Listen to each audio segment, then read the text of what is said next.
ఇది కడప దగ్గర కాజీపేట అని ఉంటది. హుహు. ఈ కాజీపేట దగ్గర జరిగిన సంఘటన. సో, అంతకు ముందు అసలు ఏం సంఘటన జరిగిందో అక్కడి నుంచి మనం పోలీసుల కాల్పులు ఎందుకు హ్మ్. జరిగాయనేది వెనక్కొద్దాం. యాక్చువల్‌గా ఏందంటే ఇక్కడ కాజీపేట మండలంలో అగ్రహారం అనే విలేజ్ ఉంది. అగ్రహారం విలేజ్‌లో శ్రీనివాసులు, నాగమునమ్మ వీళ్ళిద్దరికీ ఒక పాప ఉంది. ఆ పాప పేరు కీర్తన. హ్మ్. ఇంటర్మీడియేట్ అయిపోయి ఇంట్లో ఉంటుంది.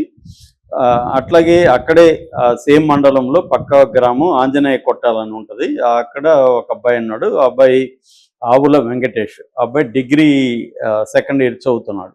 ఆ అబ్బాయికి ఈ అమ్మాయికి పరిచయం ఉంది. ఆ అబ్బాయి ఎప్పటినుంచో కూడా ఈ అమ్మాయిని లవ్ చేస్తానంటున్నాడు. ఈ అమ్మాయి లవ్ చేయనంటుంది. హ్మ్. అంటే ఇదంతా కూడా మనకి పోలీసుల వెర్షన్ మాత్రం. అది హ్మ్. హ్మ్. గుర్తుపెట్టుకోవాలి. ఈ క్రైమ్ కేసుల్లో మనకి కంప్లీట్ సమాచారం ఉండదు. పోలీసులు ఇచ్చిన వెర్షన్ మాత్రమే ఉంటది. ఎందుకంటే ఇప్పుడు ఇన్వెస్టిగేటివ్ జర్నలిజం అనేది లేదు కాబట్టి అవును. పోలీసులు ఏం చెప్తే అది అదే చెప్పాల్సొస్తుంది. మనకు పబ్లిక్ దీంట్లో కూడా వేపెడుతున్నారు. హ్మ్. అప్పటికి నేను 10, 20 షోస్ చూసి చేస్తూ ఉంటాను. ఫిల్టర్ చేసి చెప్తూ ఆ! ఉంటారు. అయినా కూడా మనకి సమగ్ర సమాచారం దొరకడం కష్టం. సో, ఆ రకంగా పోలీసుల చెప్పిన దాన్ని బట్టి హ్మ్. ఈ ఆవుల వెంకటేష్ ఆ అమ్మాయిని ఎప్పటినుంచో వేధిస్తున్నాడు. సో, కానీ ఆ అమ్మాయి నేను లవ్ చేయట్లేదు నిన్ను, నన్ను వదిలేసేయ్ అని చెప్తుంది. కానీ అతను ఆ అమ్మాయి మీద బాగా ఇష్టం పెంచుకునేసి హ్మ్. తనకు దక్కకపోతే ఆ అమ్మాయి ఈ భూమి మీద ఉండొద్దు అన్న ఒక ధోరణిలోకి వెళ్ళిపోయాడు. చాలా ఓకే. మంది అబ్బాయిలు ఏంటంటే ఒకటి వాళ్ళ నార్సిసిస్టిక్ ఇగో దెబ్బతినడం, హ్మ్. మేల్ ఇగో దెబ్బతినడం. రెండోది వాళ్ళ ఒక ఊహా ప్రపంచాన్ని నిర్మించుకొని ఉండడం.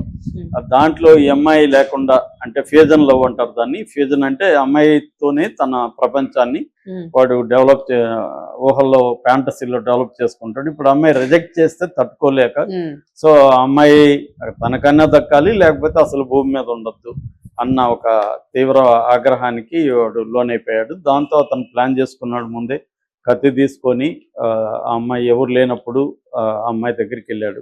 అమ్మాయిని మళ్ళీ ఫైనల్‌గా అడిగాడు. "నువ్వు నిజం చెప్పు. నువ్వు నన్ను ప్రేమిస్తున్నావా లేదా? నువ్వు లేకపోతే నేను బతకలేను" అన్న పద్ధతిలోకెళ్ళిపోయాడు.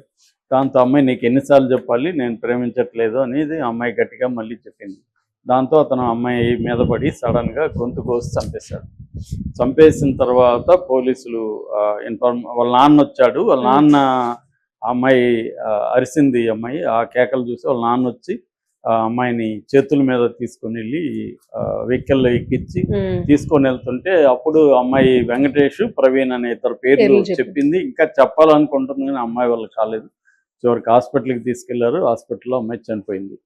సో, దాని తర్వాత పోలీస్ కేస్ అయింది. పోలీసులు ఇతన్ని ట్రేస్ చేసి పట్టుకున్నారు. హ్మ్. పట్టుకొని మైదుకూరులో పెట్టారు. ఈరోజు అర్లీ మార్నింగ్ అతన్ని తీసుకొని బద్వేలు వెళ్తున్నారు. వెళ్తున్న టైంలో అర్లీ మార్నింగ్ అక్కడ ఒక బసాపురం చెక్ పోస్ట్ అని ఉంది. ఆ చెక్ పోస్ట్ దగ్గర అంటే పోలీసు వాళ్ళ వెర్షన్ ఇది. ఆ చెక్ పోస్ట్ దగ్గర అతను సడన్‌గా ఆగినప్పుడు చెక్ పోస్ట్ దగ్గర సడన్‌గా పరిగెత్తడానికి ట్రై చేశాడు. కానిస్టేబుల్ పట్టుకోబోతే వీళ్ళ మీద దాడి చేసి గాయపరిచాడు. దాంతో ముందుగా వాళ్ళు గాల్లో కాల్పులు జరిపారు.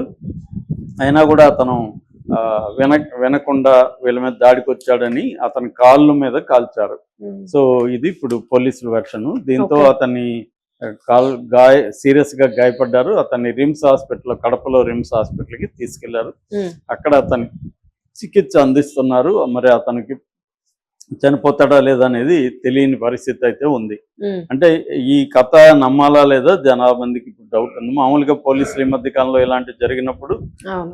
ప్రజల్లో వ్యతిరేకత వాళ్ళ మీద రాకుండా. అబ్బాయి మీద వస్తది కాబట్టి సో, దీన్ని ఇప్పుడు రాజకీయంగా ప్రతిపక్షాలు దీన్ని తీసుకొని ఆహ్, అసలు ఆడపిల్లలకి ఇది లేదు, రక్షణ లేదు ఇవన్నీ వాళ్ళు చేస్తారు కాబట్టి అక్కడ అవును. వైసీపీ యాక్టివ్‌గా ఉంటది కాబట్టి ఈ లోపల ఏసేస్తే ప్రజల్లో మనకు మంచి పేరు వస్తది గదా!